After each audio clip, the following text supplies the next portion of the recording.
to Falun, Sweden for the men's 2x10 kilometer pursuit. Saw a tight race earlier between the in the women's field and the 2x5 kilometer. Be interesting to see what the men's competition produces today. You can see the hotel in the background there where the athletes stay, the race hotel, so short distance from the stadium. They can walk from their breakfast in the morning out to test their skis and get ready for competitions.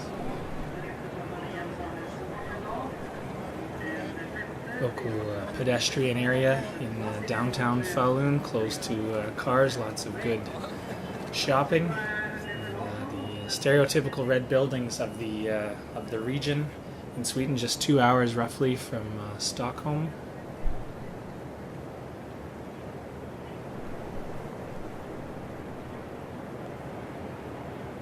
There's a view from up on the landing hill from the ski jump back into the competition stadium. It's the grandstands that we'll see full of people shortly, and here's maybe the next future podium contender here out of Sweden testing out the tracks.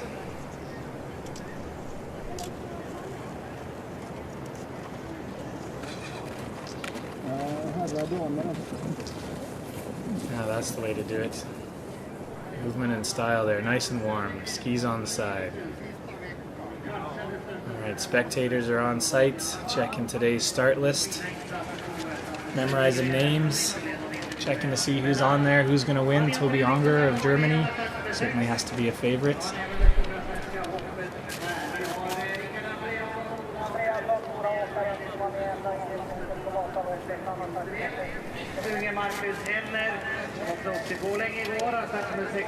Everything just right. The exchange box. Athletes will start in classic technique, complete 10 kilometers, and come into the transition area into the boxes and switch to skate and head out for another 10 kilometers. Snowy day today, could be a challenging day for the wax technicians with the grip. We'll see. Obviously in Sweden, the Swedish fans are on site, and these ones have made themselves quite clear that way. Got their colors.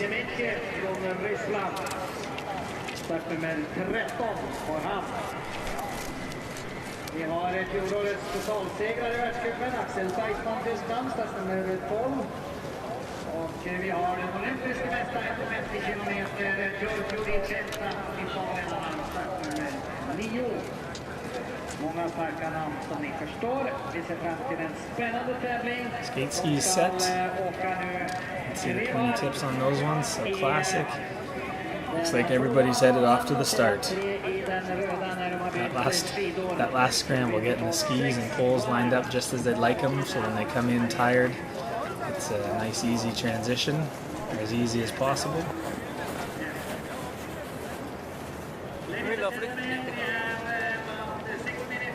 Yep, you're on camera. These guys are ready. I see a thermos there. Perfect. Kids bundled up. Easy bit of racing. You can see the two courses, I believe, they're side by side. Tobias Angered of Germany is the overall world Bottom of the Murbakken. Score of 725 points. He's leading ahead of the Norwegian sprinter Tor Arne Hetland, 5:44, and the Olympic sprint champion Björn Lind, Sweden, 513. Hardy fans must not be too cold. I see we see the jackets and the hoods and the ski hats, toques on, but no gloves, or they're at least able to eat their food without their gloves on. So hopefully it won't be too bad to take in the races today. Going to be well fed and warm. Renee Sommerfeld, another German, one of the Germans to watch today. Interesting to see how all the athletes come in here at their own pace, their own time, getting set up. Some are going to be early, some are going to come last minute.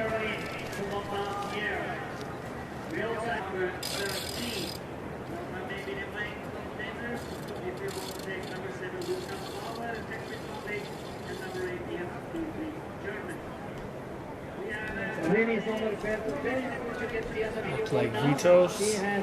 Hey, Sommerfeld again, Vitos of France. Oh, we're getting a repeat of the, okay. Here we go, people are on the move. Team support heading out on course. Looks like that's the forerunners there off in the background. Keeping the tracks clear, that'll be a challenge for them today, they'll be busy. There you go, -5. Snow temp -7, so I take it back. Waxing shouldn't be too bad at all. Nice, easy, possibly even just an extra blue day.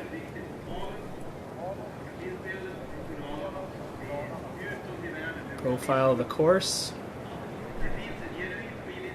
So a little bit similar. You can see that in the profile the Classic's not quite as aggressive and steep with the climbs, but certainly a similar profile with an early climb, middle bump, and then all the way up to the top of the Murderbakken.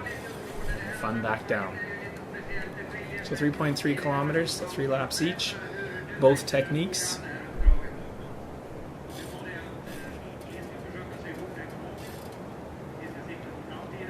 And here we go, final preparation. That looks like bib 35. US's Chris Freeman.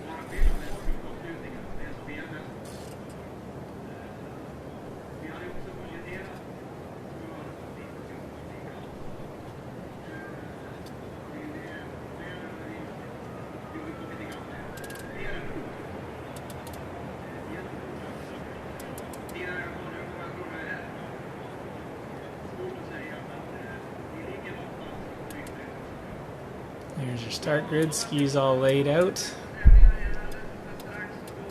Toby Unger will be heading out first today as the World Cup leader as bib number 1, Vitos, Vincent Vitos, in bib number 2 from France.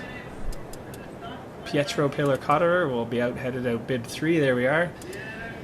In the distance standings we can see actually quite a nice mix of nations there. Great Czech skier Lucas Bauer, particularly in the classic technique, sitting 8th in the standings. Lots of eyes will be on Mr. Fredriksson here today, home course favorite.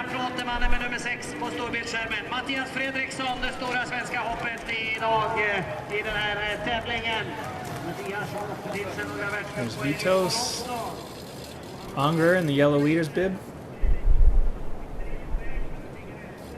There are Hetland and Bjorn Lind sitting 2-3 in the overall, but not present. So Vitos moves up to the number 2 bib for today.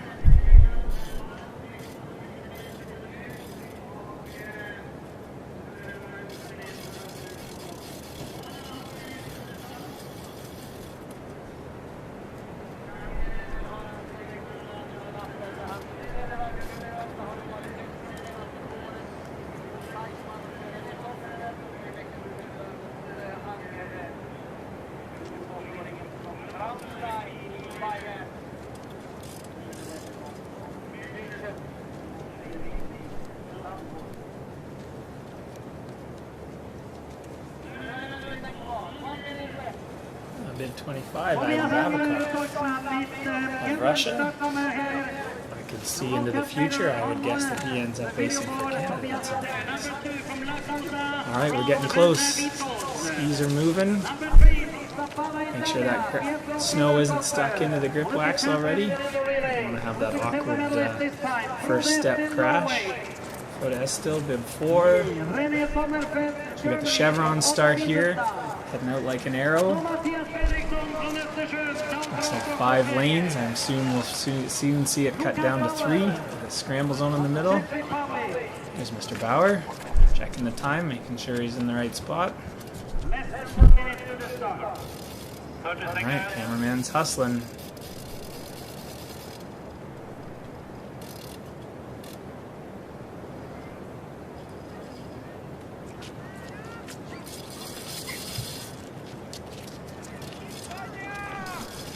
Anxious moments for these guys. They sure get held for a long time. Hard to stay and ready. Here we go, they're off. Start of the men's 2 times 10K pursuit in Falun, Sweden. Classic technique to get them going.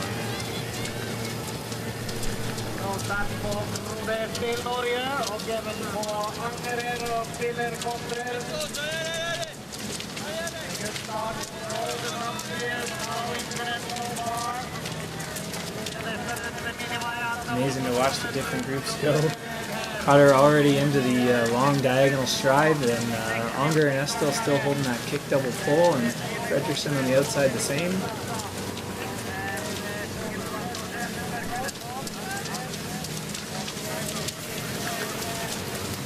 There's that neutral zone, settling into, what are we looking at here? 4 tracks? Yeah, 5 tracks still. A little marathon skate going off in the back there. Can't find a spot, I guess we'll just stay out for a while.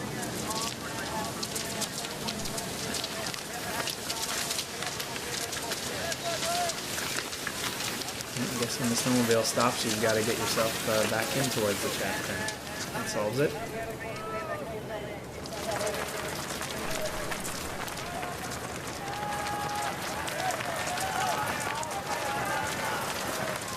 Matthias Fredrickson up front there, certainly getting lots of encouragement as he goes around the track today. The Italian Cotter right there with him. Unger just tucked in. You can see the Germans there, certainly a strong team at this point. With Teichmann and Philbrick, Unger, Sommerfeld, all top 10 skiers on a good day.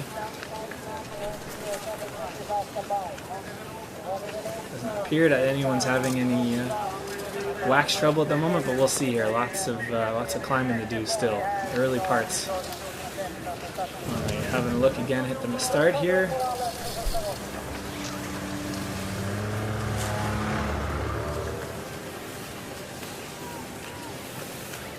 Amazing to contrast the techniques and how it's changed in the 14 years since this race took place. A little more upright now. A lot less kick double pull. Pretty much mostly double pull unless they need to stride up the hill. But equipment changes have certainly played a big part in the change in how today's skier in 2020 or 2019 can ski, particularly in the stiffness of the poles. Apply so much more power and force. So here they are coming back through along across the top of the stadium.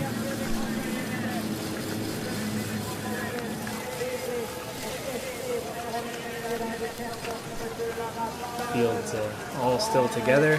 There's the upright skiing actually of the sort of stereotypical of the German skiers. There's Jens the 8 sitting up there with the leaders. Mr. Bauer right behind him.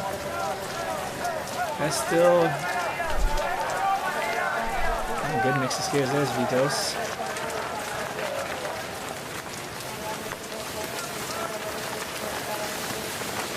Post-career goes on to be a great development and top-level coach in the French system, giving back all his years of knowledge to the next generations.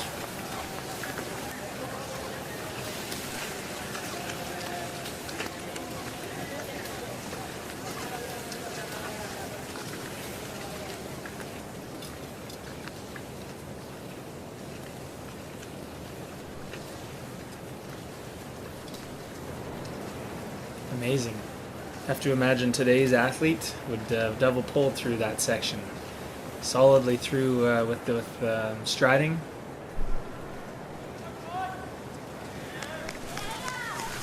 See the different route that the course takes these days compared to back in 2006.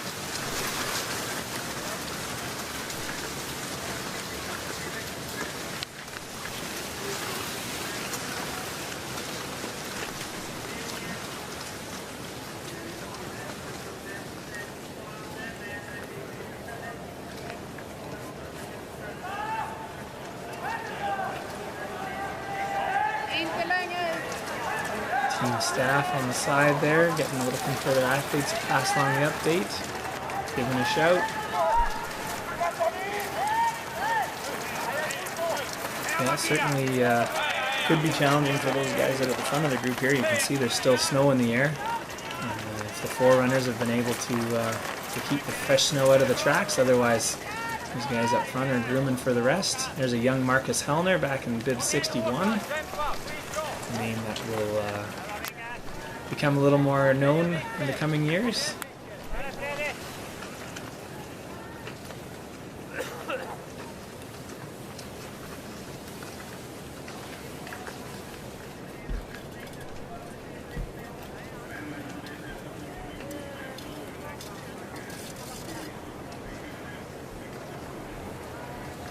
A few are finding the pace a little bit challenging right off early on here.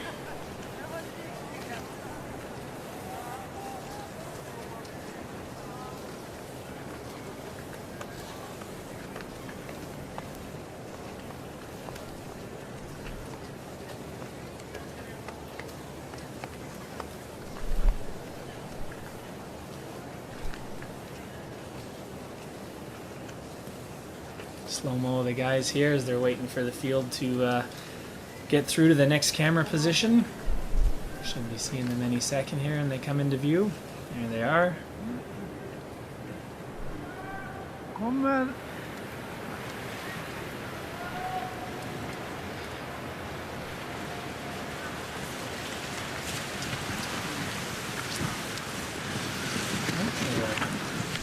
Turn there. Looks like they still got tracks in. There's another change that we've seen over the years. Often now no track set in the downhill sections. Looks like we're navigating some track setting in certain parts of the course. Ooh!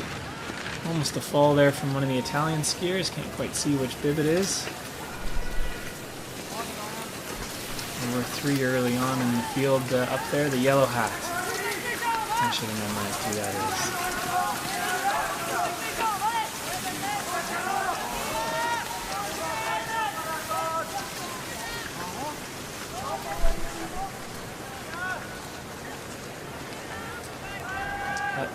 You can see groups still together here as they're moving through.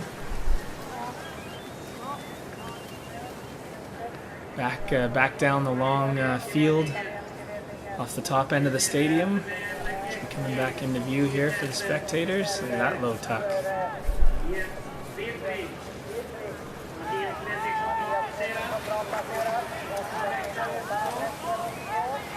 Maybe a few people probably putting the brakes on here at some point when the draft catches up. With that many guys all moving in line. Oh, all spread back out to all the lanes.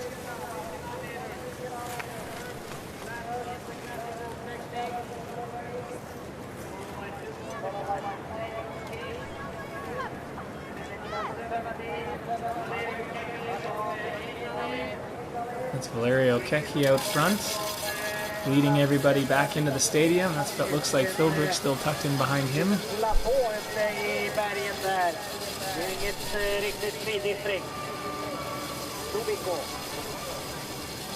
I'd say he's got some skis.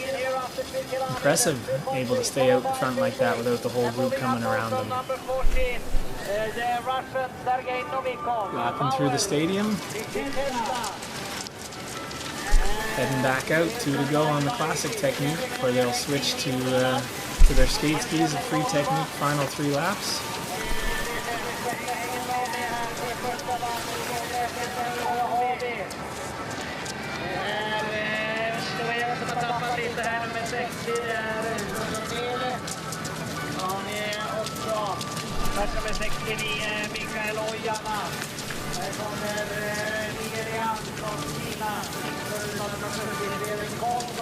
Sergei Novikov of Russia, in front now, or moved up to the front, challenging the pace. Beautiful long glide on the striding technique, casting himself down the trail with those arms.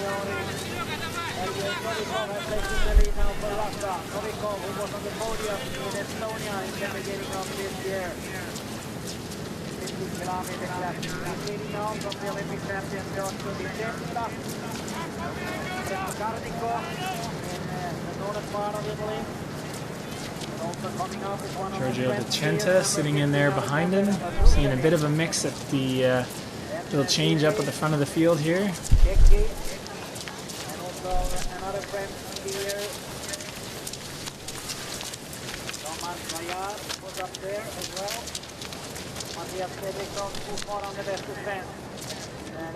Stort fält. Vi får se om vi kommer öka tempot så att We'll see if this pace at the front here starts to stretch the field out at all.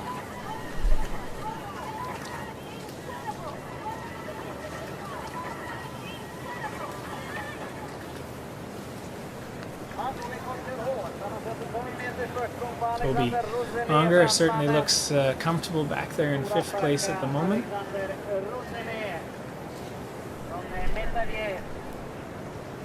I think I saw the bib 63 of Devin Kershaw. He's certainly moved up a bit. Looked like he's sitting in a top 20 position at the moment. Right around there anyways. Yeah, here's slow-mo again. Just waiting for the field to get up to the next camera position. So look back at a nice weight shift and drive down the track.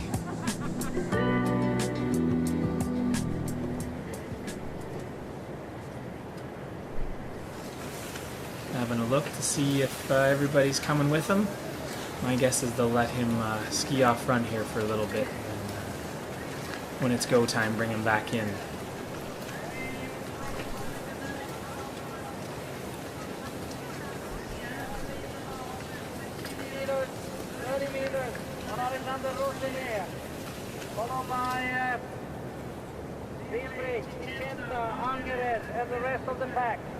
Through across the stadium here, and then heading back up into that Murderbakken area in Falun, famous climb. Murder Hill, I believe it translates to in English. Yeah,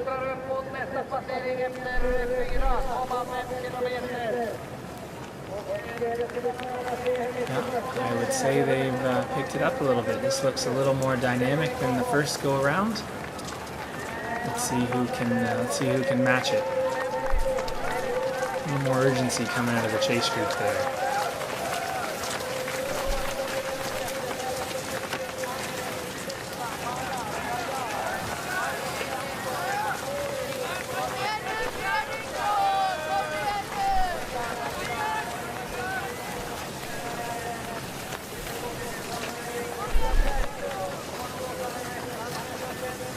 Well, having said that, there's certainly a large group still skiing together. Heading back up into the forest.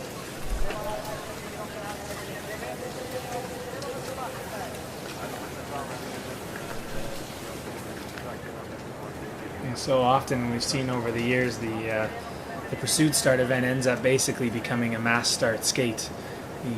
Quite difficult to see quite difficult for the men's field to break apart much, and they all end up heading back out through the transition from classics to skate as a large group.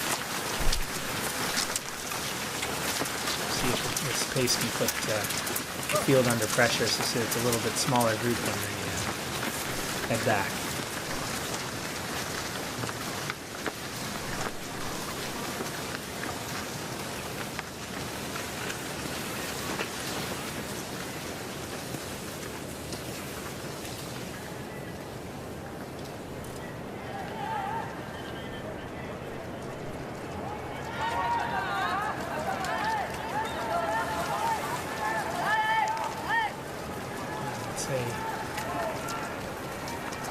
Field will be, I'd say Sergey's going to be back here in the field quite soon.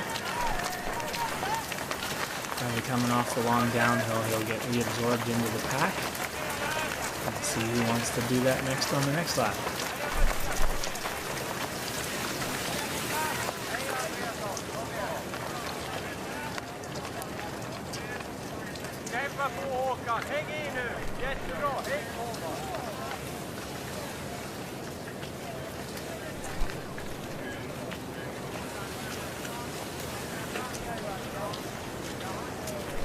They were wondering it's a right turn.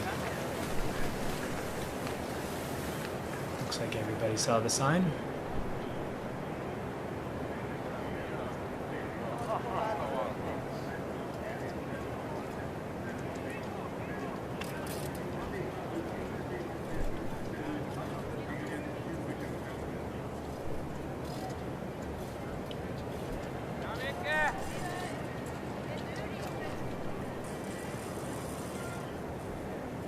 Amazing to see some of the names on this start list that'll go on to be some of the greatest of all time. We got Petter Northug on here, Matti Heikkinen, Hellner, all future world champions and Olympic medalists.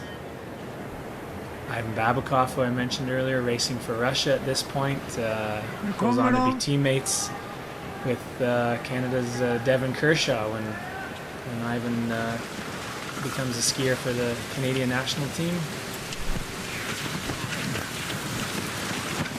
Christian Zorzi, who we already know is one of the great Italian sprinters, especially from and also of relay fame, some great battles with the Norwegian team over the years. He was always game for that final sprint. Jean-Marc Gaillard, incredibly. He's probably one of the few that started on this list that raced this past season, 2019-20. Still going strong for the French team.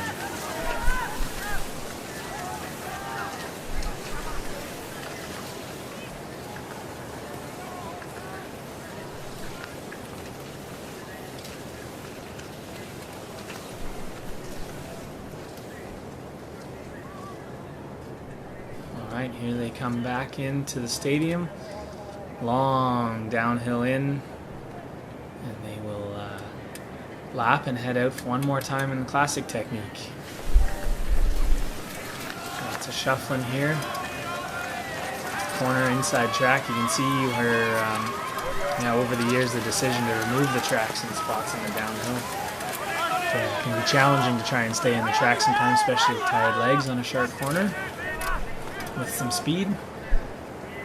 Pretty straight on here though, in and down around those triangles that have, I don't know how many years they've been in that stadium, but it certainly feels like forever. Spectators packed to the fence, 4 or 5 deep.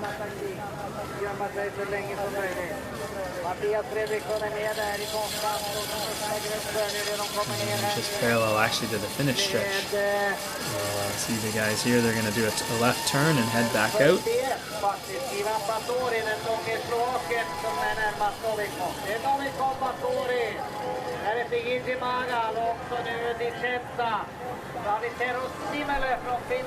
Staying on the inside of themselves here on the stadium, and on the skate lane they'll skate with traffic or course here, they'll go around the outside. So Sergey looks like he held on to his spot in through the stadium there. Good skis on his part as well. Let's see who takes up lead. Oh, it looks like everybody's content. Vitos looks like he's going to maybe see what he can do here with a lap to go. Certainly looks like he's lifting the pace a bit, putting some urgency into the group behind him. Certainly his tempo is up anyways.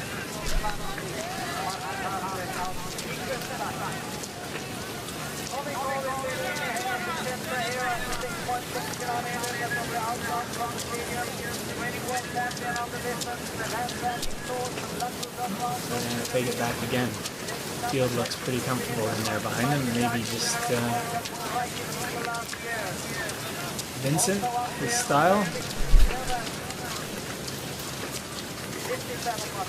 Toby doesn't look too stressed back there in the yellow bib. That's still just off of him in Norway. You guys heading to the back, battling out for that reverse podium.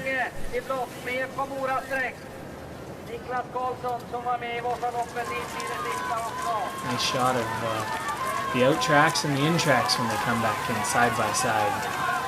Need a lot of trail to handle a pursuit, especially if they're going 4 classic tracks wide on the classic, and then you got to provide a skate lane in a large field like this. Not many places can pull off a pursuit. Back when you could do feed zones anywhere, apparently. No bib. This athlete wasn't thirsty.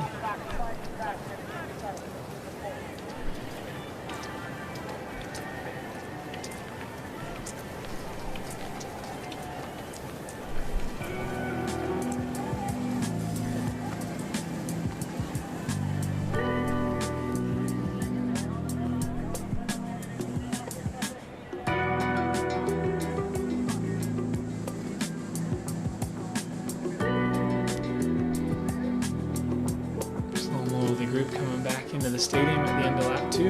And here we are, back real time, except for 14 years ago. Looks like they're going through the main feed zone there, some active coaches. Things that have changed since we saw since 2006, coaches now are or team staff remain motionless through the feed zones. A few too many incidences of laser focus on a team staff member to feed their athlete and running and getting in the way of other athletes and causing crashes. So a rule change since that time is that they now must remain motionless as they hand their feeds to their athletes as they go by.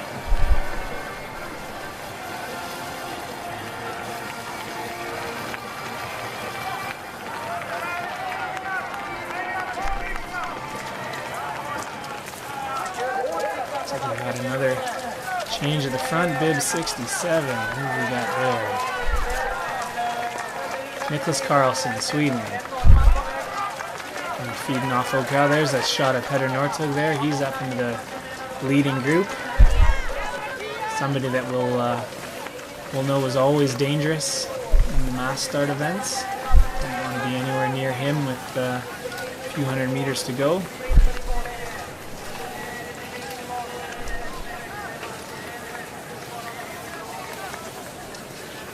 Martin Sundby, we saw bib 46 just go through there in the Norwegian suit. One of his early World Cup competitions. Definitely got used to watching him up at the front over the years, and he was somebody that would have a shot at breaking the field to get a win in the mass start. Carlson still leading the field there.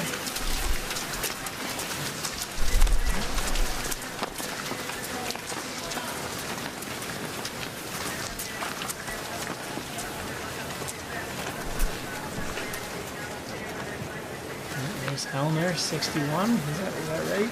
Looks like his technique.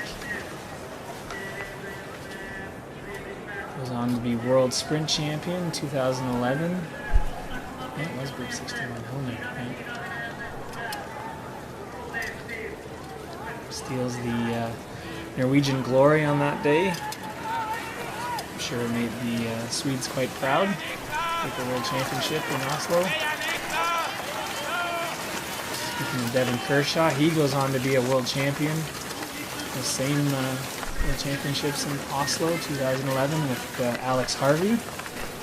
A name that for the Canadians would become the greatest ever, following off the legacy of his father, Pierre. There's Helmer.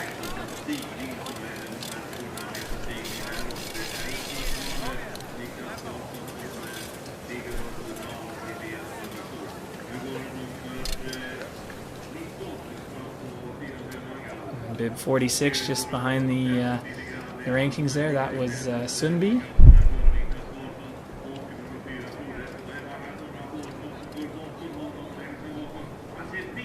As they stand through 8.3K. Still pretty close together. 4 seconds back to Alexander Lakoff in 18th. Another famous name that we'll hear more of in the coming years. Look at that, Tobias Unger letting himself slide back to 4th, but still only, or 20th, only 5 seconds out. So anybody's a contender still, certainly at this point, almost 10 kilometers in. At the back of the stadium here, or sorry, at the back of the race course. Beautiful trails over and above and outside the competition courses here for the athletes to ski on in a good snow year. Get off the competition courses for some training days or recovery days.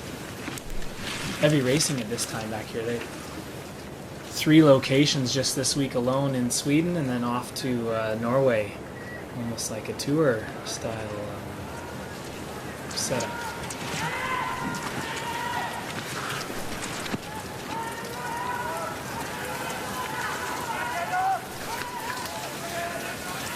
A large group together, but splitting up a little bit.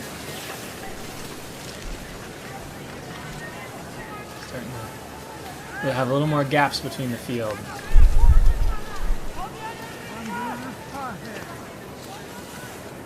Yeah, you can see all the skating between tracks here. Certainly thinking moving forward to 10 years from now, you'll see that part of the course where the track would be lifted, knowing that the athletes are going to use what we call a turning technique. Whoa, there we go. Turning technique to get around those corners. Always confusing when there's no tracks and they're lifted on those corners if it becomes a free technique zone, but the reality is it's still just turning technique. Inside ski needs to be lifted and stepped around, and the outside ski can be used as a push. So it's one of the rules there, and one of the challenging things for the officials, but also the athletes to get right. Certainly see lots of marathon skate and little extra pushes here as the group moves along, and you can see why some of these rules have evolved over the years. Pull tap between teammates there.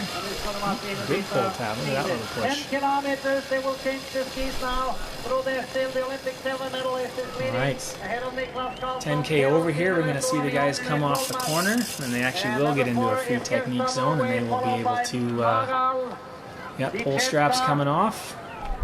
Be able to start skating as they head down. Every box has their number on it, so they'll be able to get in and check where their skis are, or get into their skate equipment here. Transition.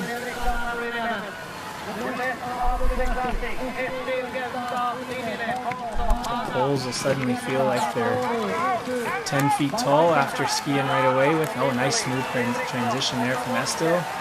Whole group's heading back out. No pole skating as everybody gets their hands back in the pole straps. See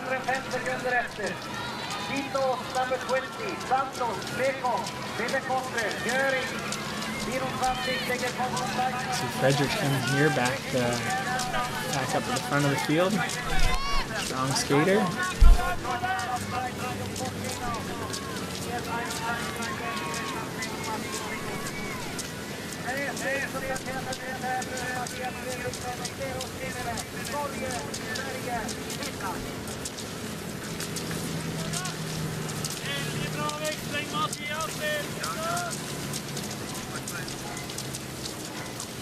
Finnish skier sitting there in third. Did 42. Tero, I'm going to get his last name wrong, so I apologize ahead of time. Simile.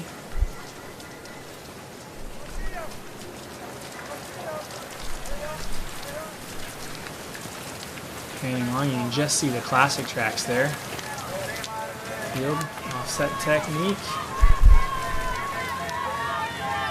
Traditionally seen just with climb and then switching back. I'll say it in the Canadian version, one skate there, or V2 in the American English. Some V2 alternate or two skate. Pulling just on one side. Pulling through while the weight's already on the one ski. That's the big difference with the offset technique, where traditionally the poles and the ski come down at the same time. There's your forerunners heading around. Not a single team that's all just racing together. A special moment for those kids skiing on the same course as their World Cup idols. Certainly sure nervous and don't want to be the one that falls in the group in front of everyone.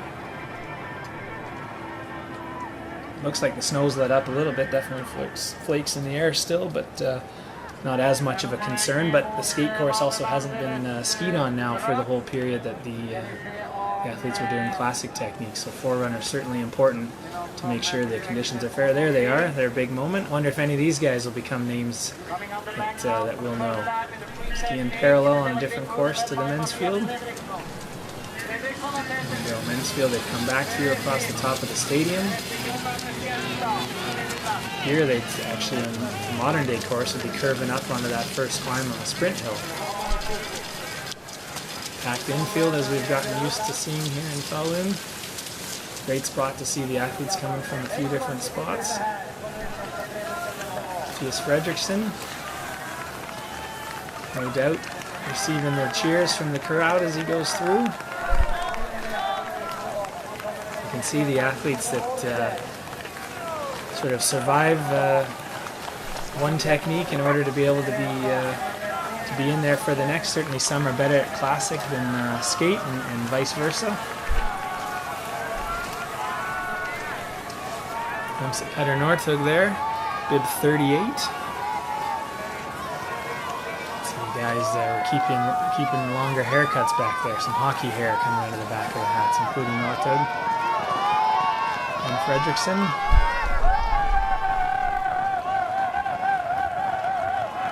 Bib 11, Emmanuel Jeannier from France in the mix.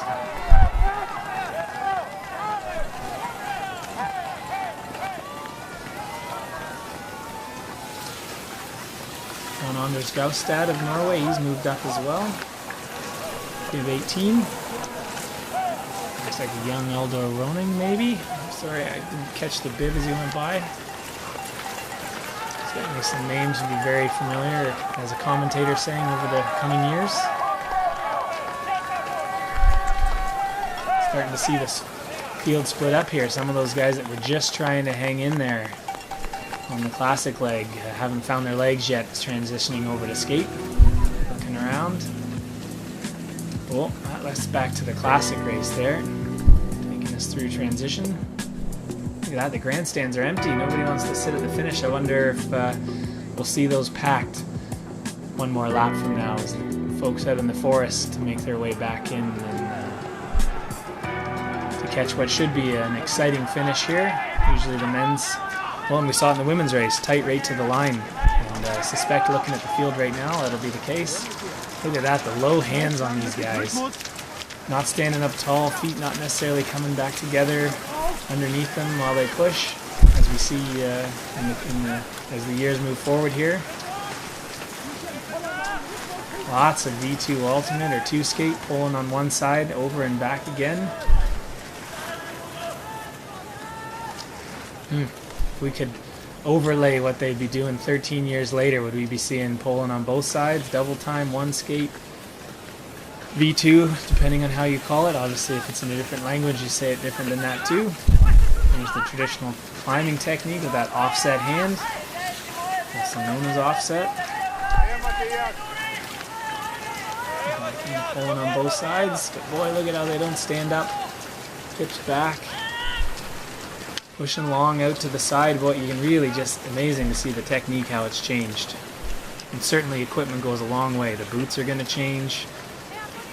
Those stiffer carbon poles making so much more difference, so you can stand up tall, push early without losing power into the pole, where here they're pushing longer to get the full push out of it. You're starting to, now years later they'll finish a lot sooner, and then it's just a follow through. Lots of effort done up early impulse down on the poles.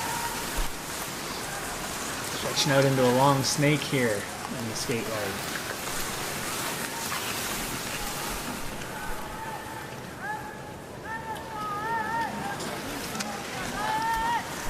Athletes straggling at the back here. Now you can see the fields really come apart up and over the bridge. That's the bridge we saw them go under in the classic technique, the site of an epic pile-up years from now. Highlight reel for cross-country ski crashes. I'm sure you can find it under Falun fail. I don't know if we had YouTube in 2006. Looks like Gaustad making a move off the front, and we'll do a bib check here. Back into the stadium.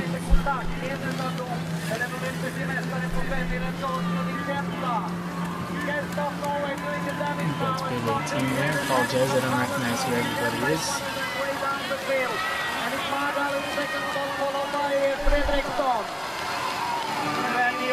Peek through the legs. This would be where the field in the future course comes up and does that little bump up and around the horseshoe. Still got a little bit of a rise, but not the same as we saw with the upgrade as Falun got ready for the World Championships in 2015. Revamped a lot of their courses, including their stadium. Lugnet Stadium, and So who's playing chase there? Is that the French suit? 13.3 kilometers, 2 laps to go. Gerstov Norway still pushing on in the lead. Yeah, look at the wide hands and wide feet heading out here. Really fun to watch to see how the techniques change. I think you can see the really wide arms, high elbows of Petter Northug in the back there. You can see a little bit of offset on that bump. 10-year-older version of him wouldn't do that for sure, unless he was gaming, like we all know he loved to do.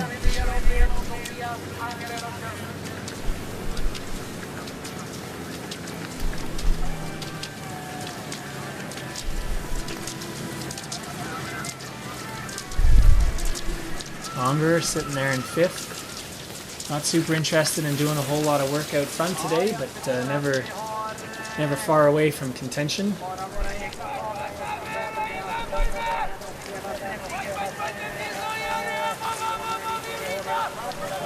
Vicenta there a little ways back in the field. Started bib 9. And more comfortable on the classic portion. Look over the shoulder there, checking to see if anybody's coming.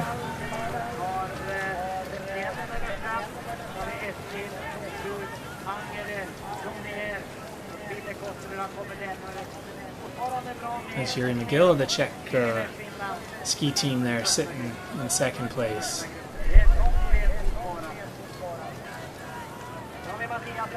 Go to Estils. Like Unger playing around or hanging around up front for most of the race. He was sitting in 4th there as they went out of sight. Here's a recap of the first lap.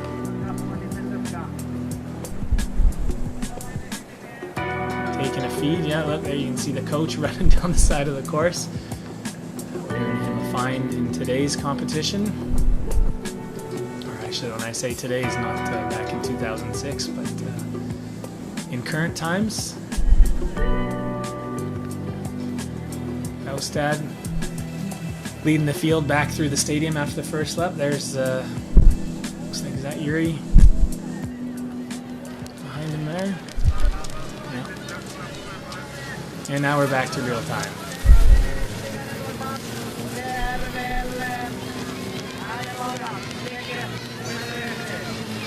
Heading back along, which would be actually underneath, I think, at this point.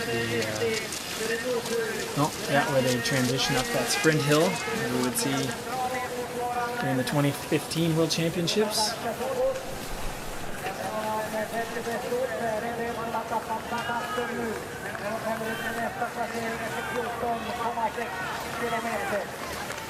Under there, hovering, waiting. Yuri McGill looks like he's decided he'd like to see what he can do.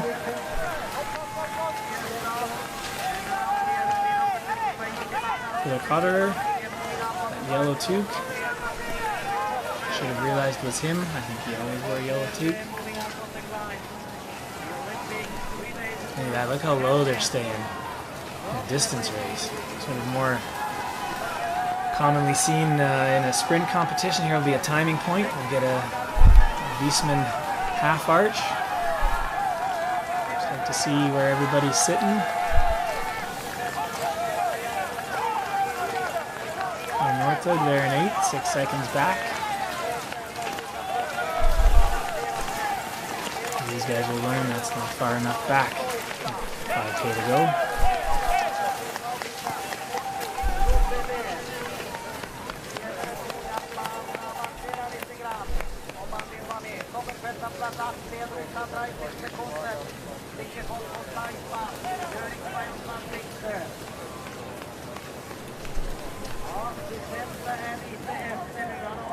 So just under halfway through the skate leg, we can see how the standings are sitting there.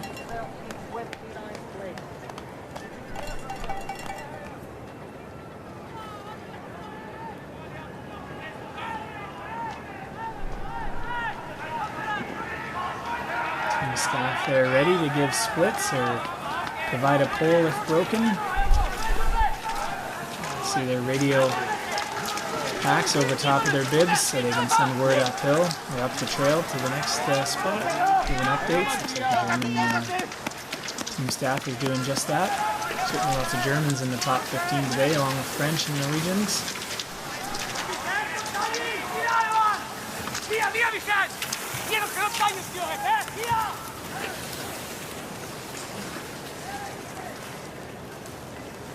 See the Canadian white suit up there with Kershaw hanging in there. I didn't even realize that suit went back that far, but I guess that makes sense. Gaustad taking a look, and again I apologize on the names here. I'm not getting professional commentary today. So having a look to see who was coming. McGill's Yuri of the Czech Republic still game for a lead. There's Northug out there. Bilbrick behind him. T.S. Fredriksson hanging in there. Looks a little tired. Let's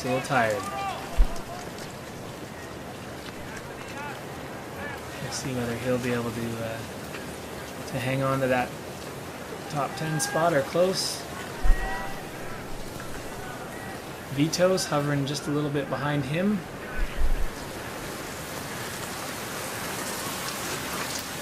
Really fun and cool to see the names. You can see the sort of the legends of the sport at the time, the easy names, and then you see back in 20th, 30th, 40th place names that you know are going to end up to be the legends. And this is some of those transition years where just a few weeks after, or a week or so after the Olympics in Torino. And often you get lots of turnover within teams at the end of an four-year Olympic cycle. And over the bridge there.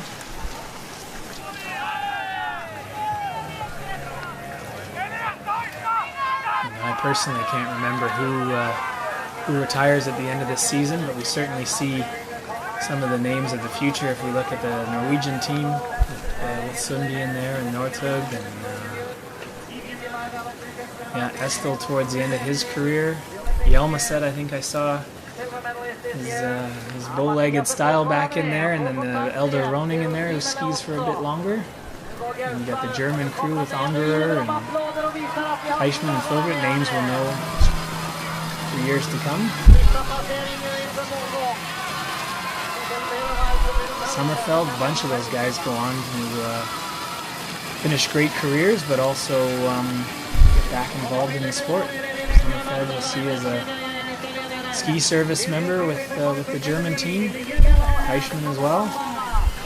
Longer, we'll start to hear his voice on TV. Doing, I'm sure, a much better job at commentating than I am. We'll put some voice on theirs. Vitos, seeing if he can move up. Kershaw trying to close the gap there in the white suit. Elder Roning close behind him. I hope it's Elder, at least I'm saying it's him without even looking at the bib. This looks like how I remember his technique.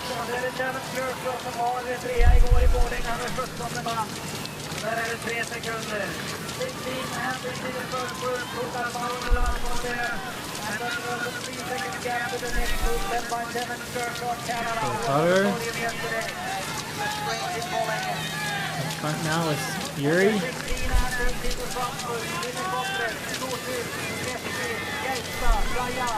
Fields can really come back together. And a lap to go now. Let's see some.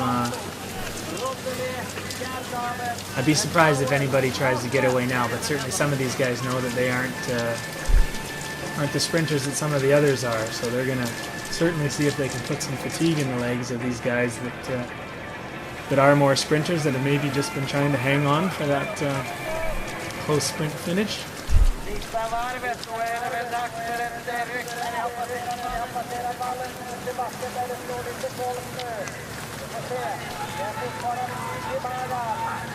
Hopefully, I don't know how good this microphone is. You may be picking up some 4-year-old commentary from a 4-year-old in the background. I apologize for that.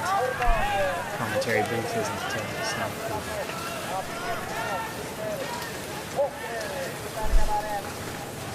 Yeah, here we are. Typical of a men's pursuit or mass start. Nobody's so confident that they can go and get away, and the field just kind of free skis there in the back, saving some energy for what we know is going to be a big sprint finish. Pack sprint coming in off that final curve.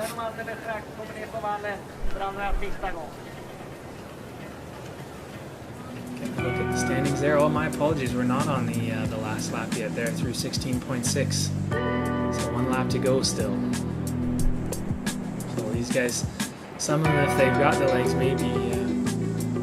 maybe testing here to see if they can do some damage and at least thin down a few of the guys they're going to have to contend with that will be quicker with a sprint finish.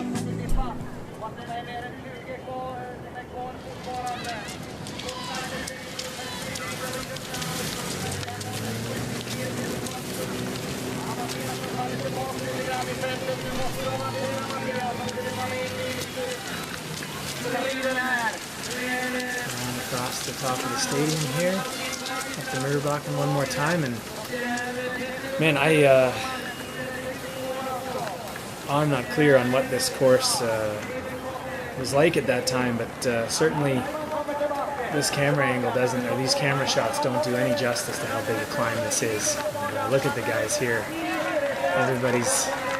Everybody's having a go. I'm for sure going to get this name from Slovakia, Martin. I'll just call him Martin because I'm going to get his last name incorrectly. He's come to the front, bib 22.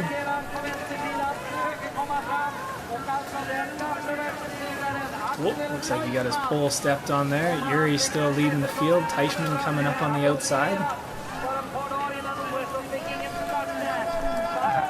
There's Petter Northug.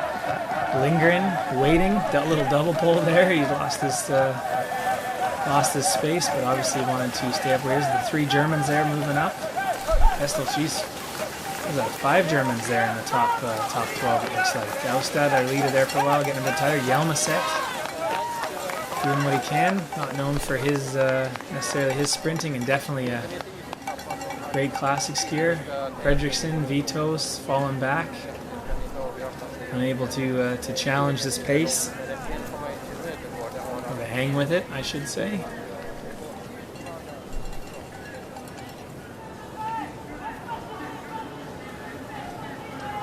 There's the crew waiting for them. You can see the athletes off the back there. Going to come into view in just a second.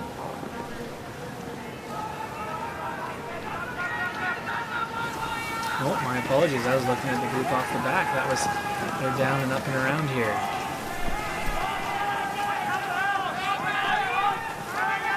Amazing to see this pace with a lap to go. And this is honestly before we started to really see how pursuits and mass starts shake out here. It really is that sprint finish. And a big pack.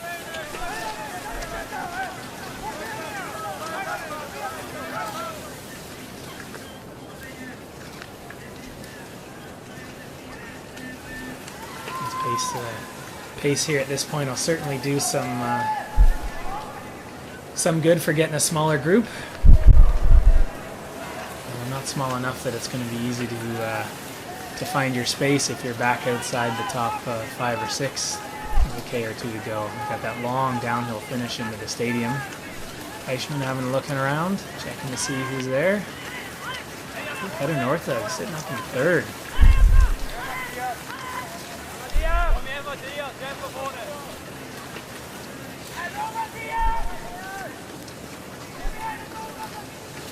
I'd say he's matching the yellow bib, just trying to mirror him, but knowing him, well, there's a look over. That's going to become a signature Northug move. But knowing Petter Northug, he didn't really match anybody. He did it his own way, and he knew he could do it. Made him so exciting during his career.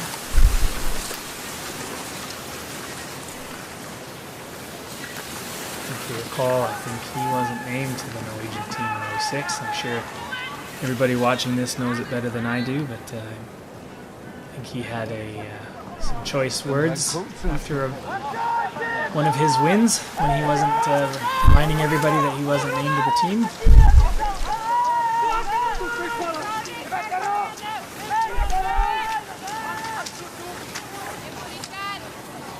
There's Kershaw moving into that group.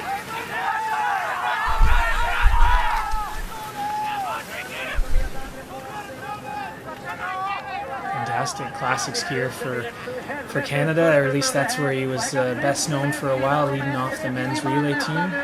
starting to show that he can hang out front and became just a great all-rounder. On to be the challenger in the Tour de Ski one year. I can't remember which year exactly, I'm going to say around 2011 or 12. Contender in the 50K in Vancouver, and of course, the Whistler Olympic Park.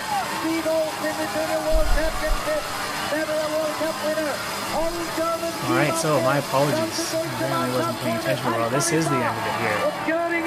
Look at that bunch sprint. Northug off to the right in the red suit. Ongerer to the inside. See how it pinches the group over here? We don't have that climb of the horseshoe we've gotten used to since those World Championships renovations. We all know that that's not far enough back for Petter Northug to be. Teichmann on the inside. There we go, on the home stretch, giddy up. Gjerdalen giving a battle there in Norway. Frode Estil doing his best too. Oh, look at the field. Look at the field. All 4 lanes being used coming home. Petter Northug. There you go. Lunge finish for a whole crew of them there. That's a sight we'll see many, many times over the years. Petter Northug, bib 38. Youngest World Cup winner ever at that point, at 20 years of age. I won't say the name that goes on to challenge that. Years later. So all the way back to 25th place, separated by 7 seconds. Ongerer with the long big toe there. In the photo finish, and if his boots are bigger than the rest. Look at that, interview right in the finish. Anybody recognize this voice today? That was my role. We did a little different when I was involved with the World Cup. The podium backdrop. There he is, Petter Northug, the great Petter Northug, getting his first World Cup win. In case you didn't know, he's sponsored by Brico. He is. Giving him at least 2 pairs. Covering up the headgear sponsor, though. I wonder which one's going to be happy about that. Rest of the field coming through. So quick rundown for you. Petter Northug in the lead, just 0.5 of a second ahead of Toby Ongerer, who in an insane 1/10 of a second. I'm sure they broke that out by hundredths. And the photo finish was Ongerer's teammate, Axel Teichmann. Gjerdalen just 0.7, so just 0.2 back from those guys. You can see them all across there on the lunge. Yeah, well timed. Frode Estil. I don't know if that was just a bad lunge or he knew he didn't have a shot, but he's there in 5th, 1.1 back. Martin Buzzi, I'm not even going to try. Slovakia in 6th, 1.8 back. Jonier of France in 7th. Vitos got himself back into the top 10 there in 8th. Keki in 9th. Sommerfeld in 10th, so 3 Germans there. The top 10, 3 Norwegians, 2 French. Fabio Santos in 11th for Italy. Jens Filbrick in 12th. And I assume we'll see a run down here. Here's a few. This is fun. Oh, they did a cutaway. I thought we'd see. Look at the chops on Petter Northug there. Blonde hair, 20 years old. Youngest World Cup winner at the time. Hand in the skis and pulls over. Little starstruck ceremony woman there. That's it, right into the line. Estonia. Apologize on the name ahead of time too. Kerp possibly. There we go, recap one more time of this finish. Look at that. Oh, Teichmann, little bobble at the end. Did that cost him?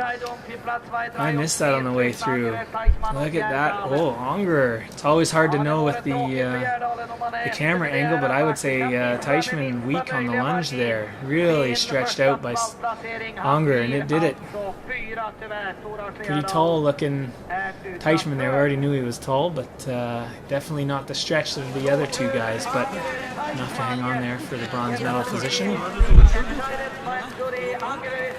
Watching it again, I imagine, possibly on the big screen.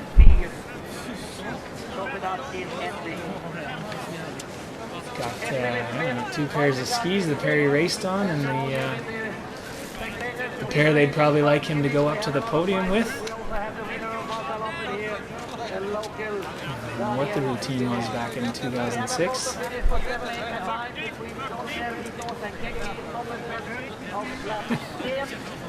And to see him with a smile on his face, we got used to a bit more showmanship out of him in the coming years.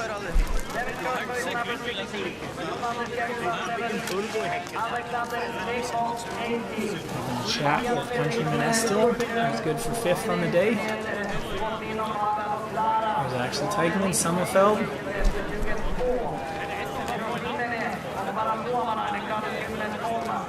Definitely in the heart of those strong German men's team years, although Evie Sachenbacher, the winner in the women's race. Lots of great female German skiers at that point too. Kunzel as well. Oh boy, in the background there, NRK. He's still going strong with the microphone. Fun to see all the familiar faces.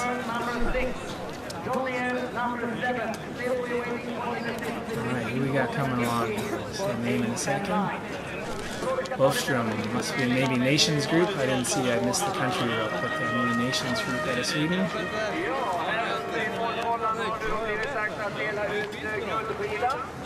Local volunteer official there in the jacket. Ski Spelling logo. Congratulatory hug there for the first big win. Hey.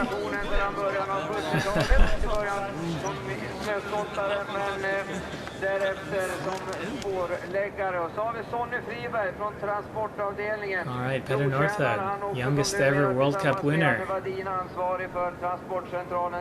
One of many who will go on to win.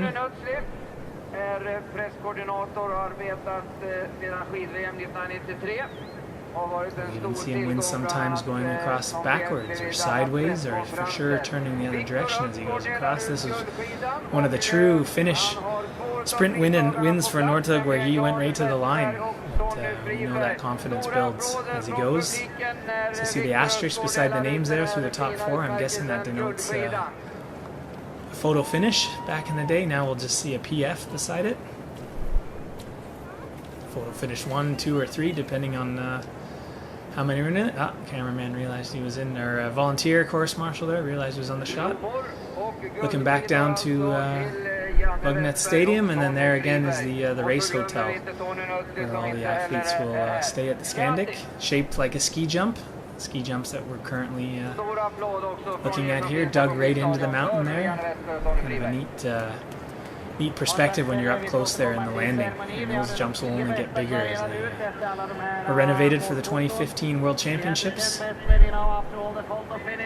Spectators heading off after seeing an exciting day of competition.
Applåder för de här deltagarna i herrarnas pursuit. That's it from Falun, Sweden, the men's 2x 10K pursuit. History in the making with Petter Northug, history being made, I should say, becoming the youngest ever World Cup winner.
Med ändå 350 funktionärer som jag vet att han har bakom sig för att göra av att göra detta fantastiska arrangemang.